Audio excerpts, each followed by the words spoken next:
సువార్త 10:11 ఉంటుంది.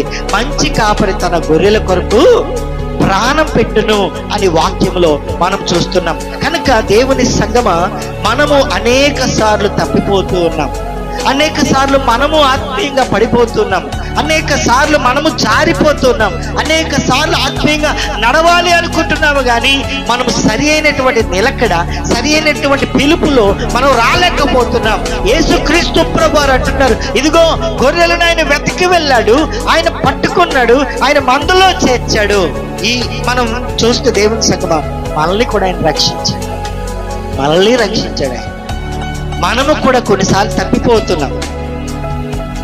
31st night ఉన్నటువంటి నిర్ణయం, 31st నైట్ 12 గంటలు దాటితే మరలా అది ఏమవుతుంది, మనకి పోతుంది.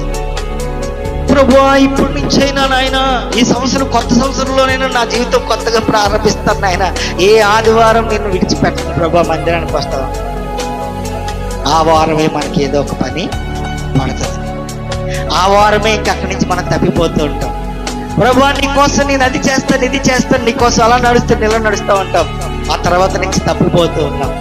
దేవుని సంఘం, మనం గొర్రె, ఈ గాడిద తప్పిపోతున్నటువంటి గాడిదగా మనం చూస్తాం. మరి మనము కూడా అనేక సార్లు తప్పిపోతున్నాం, అనేక సార్లు మన ఆత్మీయ జీవితం నుంచి పడిపోతూ ఉన్నాం.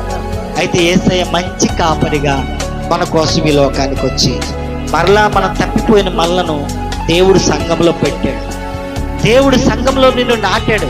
కనుక నీవు మరలా తప్పిపోయేటువంటి గొర్రెగా, గాడిదగా మనము ఉండకూడదు.